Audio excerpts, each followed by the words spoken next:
안녕하세요. 사연부자입니다. 오늘도 방문해주신 분들께 감사드리며 구독 꾹 눌러주시면 힘이 될 것 같습니다. 제 사연 끝까지 들어주시는 분들 모두 대박 나시고 부자 되세요. 그럼 사연 시작하겠습니다. 사연을 듣다가 저도 제 얘기를 하고 싶어서 용기 내어 사연을 신청하게 되었습니다. 저는 30대 미혼 여성입니다. 제가 태어났을 때는 집안 사정이 안 좋아서 제가 태어나자마자 엄마가 친할머니 댁에 저를 맡기고 일을 나가셨다고 해요. 매일 두 분 다 밤 늦게까지 일하다가 들어오시기에 어릴 적엔 항상 할머니와 아침부터 저녁까지 하루 종일 같이 지내면서 어린 시절을 보냈던 것 같아요.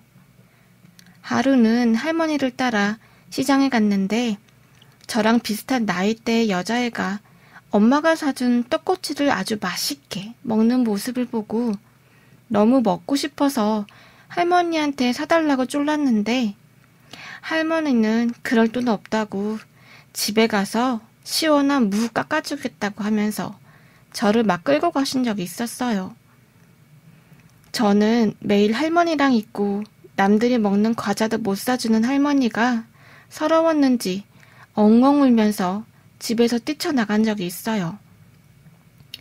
제가 골목에서 막 울고 있으니 어떤 동네 아저씨가 다가와서 왜 울고 있냐고 하길래 배가 고프다고 했더니 제가 좋아하는 떡꼬치를 사주신다는 거예요. 아저씨는 여기서 기다리라고 해서 담벼락에 쭈그리고 앉아서 기다리고 있는데 너무 심심해서 담벼락에 분필로 낙서도 하면서 하루 종일 있었어요. 그런데 그날이 하필 한겨울이었고 눈이 내리기 시작했어요. 저는 떡꼬치가 먹고 싶은 마음에 아저씨가 오길 기다렸고 눈은 비바람이 되어 제 어린 몸에 몰아쳤어요. 결국 다 젖은 상태로 온몸이 언 상태로 엉엉 울면서 집에 가야만 했어요. 그땐 왜 그랬는지 그렇게나 떡꼬치가 먹고 싶었는지 할머니가 저를 보시더니 깜짝 놀라시며 온몸이 동상이 걸렸다고 어딜 갔다 왔냐고 하시는데 저는 그날 고열로 결국 응급실에 실려갔어요. 제가 정신을 차렸을 때쯤 부모님은 할머니한테 애 안 돌보고 뭐 하셨냐고 막 싸우는 소리가 들리더라고요. 그렇게 정신없이 잠깐 의식이 돌아왔다가 어지러워서 잠들었던 기억이 있어요.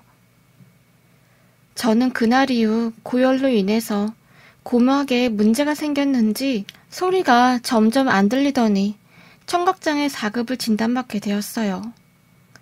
엄마는 제가 이렇게 된 게 다 찢어지기 가난해서 애를 제대로 돌보지 못해서 친할머니가 제대로 절 돌보지 못해서 이런 사고가 난 거라며 엄청 싸우셨어요.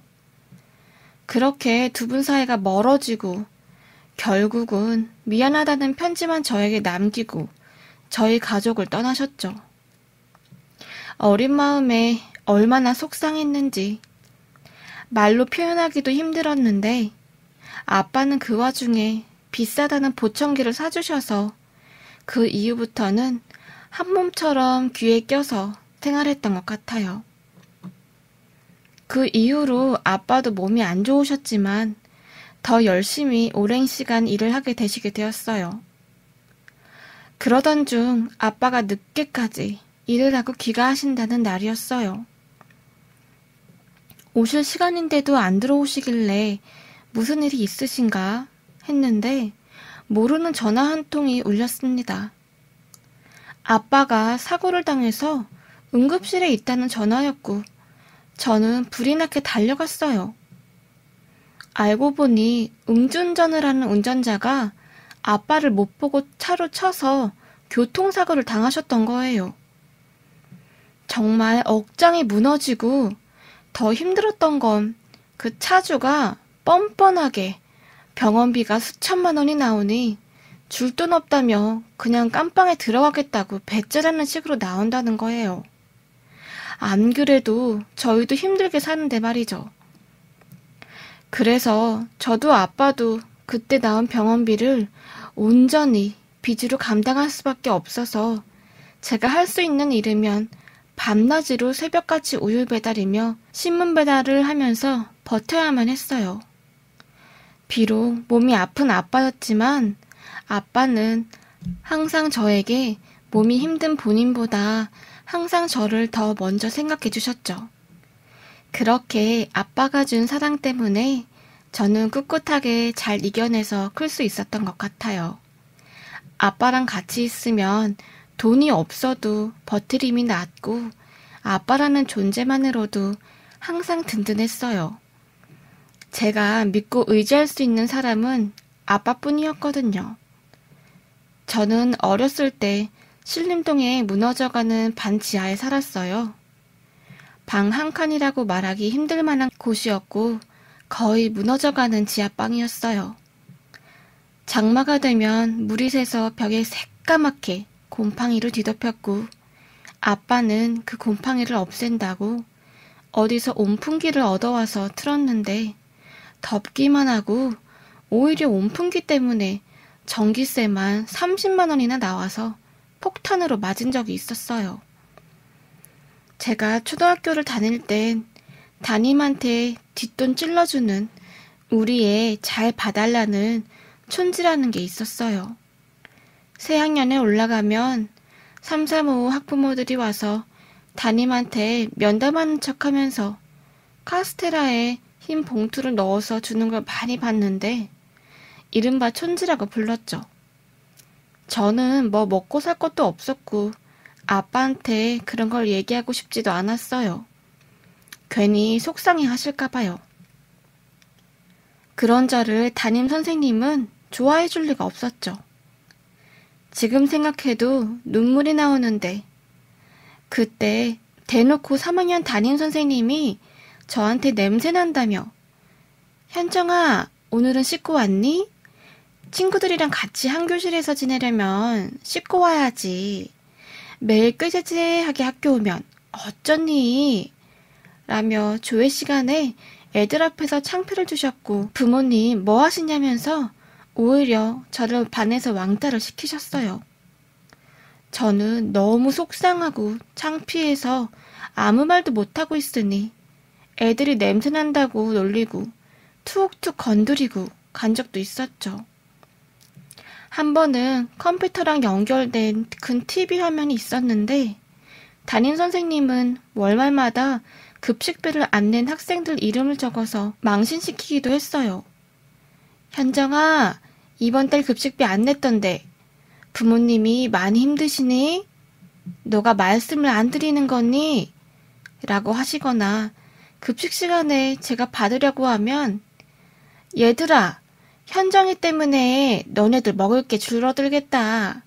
다들 이해해주자 하면서 애들 앞에서 수치스러움을 줬어요.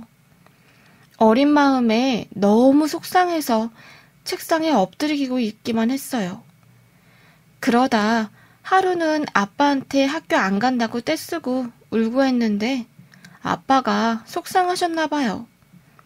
괴롭히는 애들이 있냐고 해서 모른다면서 막 소리 지르고 울다가 잠들었죠.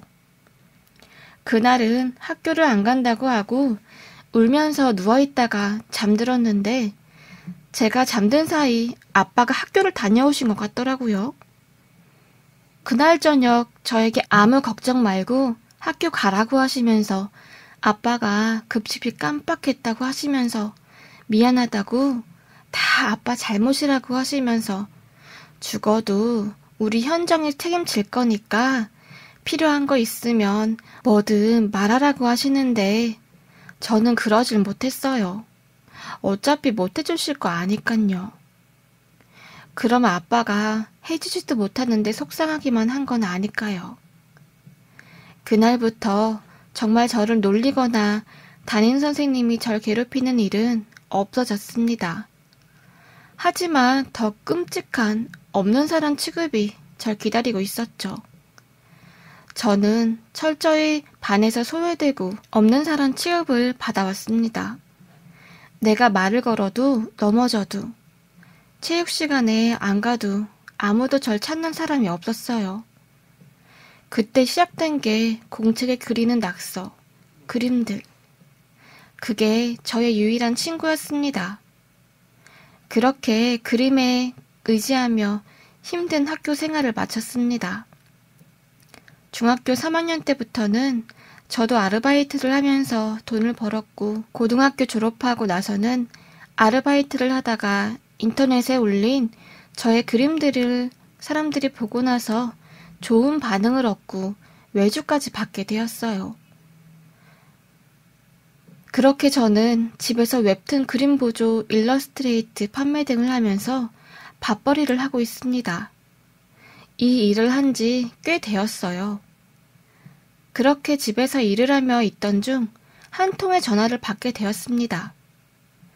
원래 제가 모르는 번호는 잘 안 받는데 그날따라 굉장히 싸한 느낌이 들면서 이 전화는 꼭 받아야겠다는 생각이 들더라고요. 정말 직감이 무서운 게 그 전화는 아빠가 쓰러졌다는 전화였습니다. 기초생활수급자 담당 동사무소 지원분의 도움으로 아빠는 한 아파트에서 경비원으로 일하게 되셨어요. 항상 일용직만 전전하시다가 나름 안정적인 직장에 갖게 되니 아빠는 뛸 듯이 좋아하셨어요. 몸은 피곤하신데 매일 나갈 수 있다는 것에 감사해 하시면서 아파트 경비원으로 나가셨거든요. 정말 성실히 열심히 일하셨습니다. 그런 아빠가 쓰러졌다는 전화 한 통을 받고 하늘이 무너져 내린 줄 알았어요. 항상 날 지켜주시던 밝은 모습만 보여주시던 아빠가 쓰러지시다니. 그것도 의식불명인 채로요. 하던 일도 내팽개친 채로 병원에 갔습니다. 의사 선생님 말이 아빠는 뇌출혈이셨고 외상성 지주막 출혈로 중심부에서 출혈이 일어나신 거래요.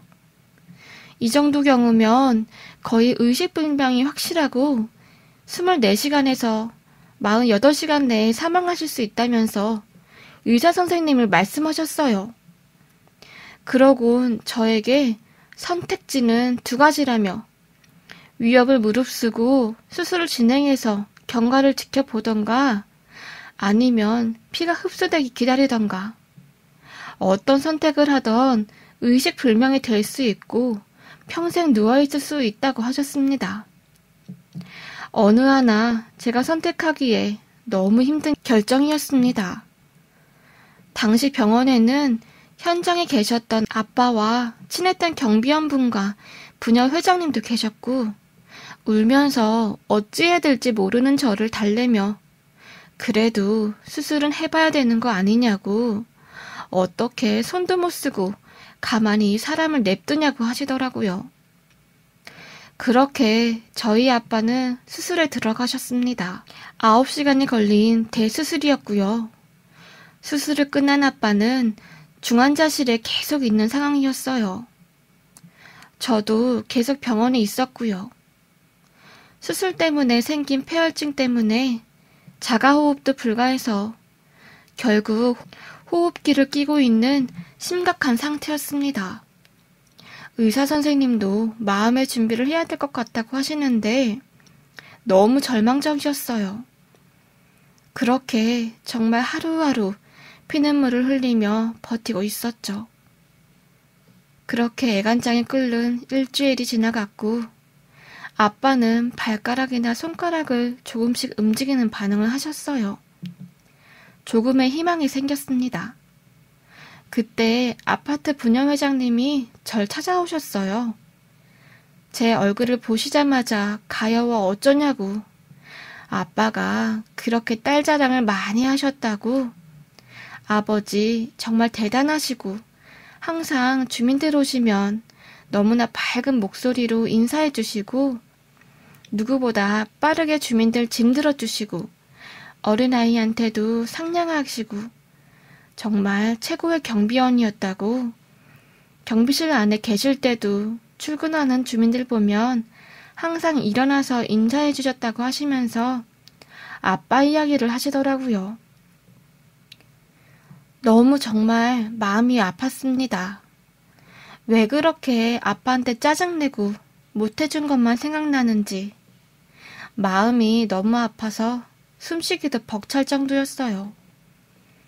부녀회장님은 제 눈물을 손으로 닦아주시면서 경비 아저씨가 말씀하신 그대로라고, 너무너무 이쁜 딸이라고, 어렸을 때부터 힘들게 살았던 거 다 들었다고, 잘 커줘서 아줌마가 다 고맙다면서 세상이 때로는 힘들게 하고 못되게 굴 때가 많았지.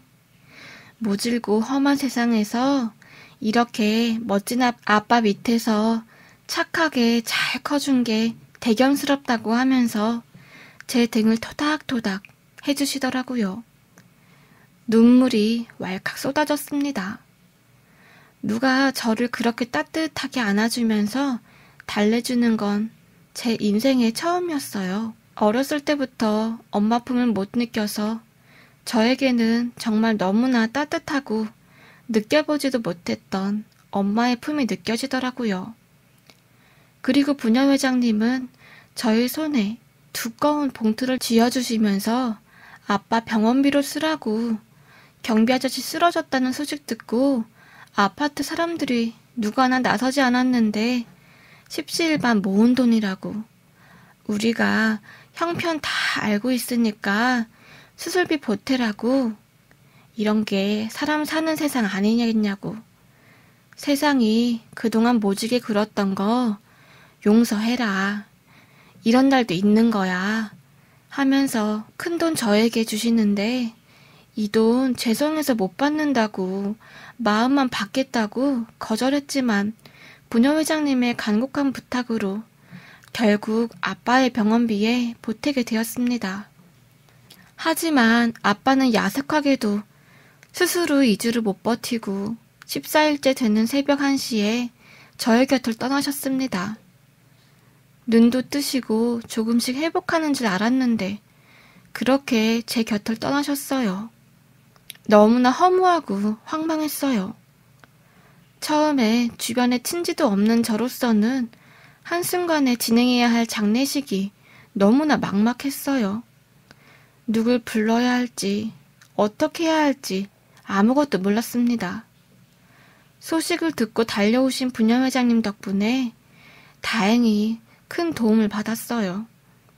정말 썰렁할 줄만 알았던 아빠의 장례식이 아파트 사람들의 발걸음으로 발 디딜 틈이 없었고, 가는 길이 외롭지 않게 관리소 직원분들이 보내주신 화환들로 아빠는 그렇게 꽃길을 걸으며 하늘나라로 떠나셨습니다. 집으로 돌아와 아빠의 짐을 정리하던 중 아빠가 늘 쓰시던 가계부와 수첩을 하나 발견했어요. 항상 아빠가 잠들기 전에 무언가 쉴 새 없이 적으셨는데 그 수첩에는 제 이야기가 빼곡했습니다. 오늘 아파트 꼬맹이 숙녀와 대화를 나누었는데 딸이 생각났다. 울망졸망 너무나 이쁜 시절을 못난 아빠와 힘들게 보내게 해준 것만 같다. 오늘은 어린이날이라 어린아이가 아빠 손을 양손에 잡고 정말 세상에서 제일 행복한 웃음을 지으며 놀러갔다. 우리 딸도 어쩌면 저런 아빠의 손길을 원했을 텐데, 가난하고 몸 아픈 내가 너무나 비참해지고 싫어지는 날이다. 온통 저의 이야기로 빼곡했습니다. 아빠한테 못해준 것만 생각나고 너무 슬펐어요. 너무너무 참 많이 힘들었습니다. 그렇게 가까스로 마음을 추스리고 며칠 뒤 아빠가 근무하신 아파트로 찾아가 부녀회장님과 관리소 직원분들 그리고 경비원들 분들께 감사의 인사를 전했어요. 아빠도 이곳에서 일하시는 거 정말 자랑스러워 하셨고 행복해 하셨다고, 덕분에 우리 아빠가 돌아가시기 전까지 자부심 가지고 떳떳하게 일하면서 마음 편히 사실 수 있을 것 같다고, 아빠에게 잘해주셔서 너무나 감사드린다고 인사를 했어요. 정말로 몇십 년간 사람 대우 못 받고 인력소에서 가까스로 일하시다가 아파트에서 나름 안정적으로 일하시는 걸 얼마나 기뻐하셨는지 몰라요. 지금 이 자리를 빌어서 송파구 흐다아파트 주민분들과 분녀회장님들 그리고 관리사무소 경비원들 분들께 너무나 감사하다는 말씀을 다시 한번 올립니다. 정말 감사합니다. 그리고 아빠, 나 초등학교 때 어린 마음으로 아빠 창피하다고 밉다고 한 거 용서해 주세요. 그땐 내가 너무 어리고 잘 몰랐나 봐. 진심 아닌 거 알지? 나 아빠 없어도 밥 잘 챙겨 먹을 거고 열심히 꿋꿋하게 살 거야. 아빠가 나한테 넘치도록 줄 사랑, 이제는 내가 세상에 그 사랑 베풀면서 살아가려고. 아빠 사랑하고 하늘나라에서 나 지켜봐줘. 아빠 너무 사랑해. 너무너무 사랑하고 나 안 버리고 키워줘서 정말 고마워요. 제 이야기 들어주셔서 여러분들께 감사의 인사 올립니다. 감사합니다.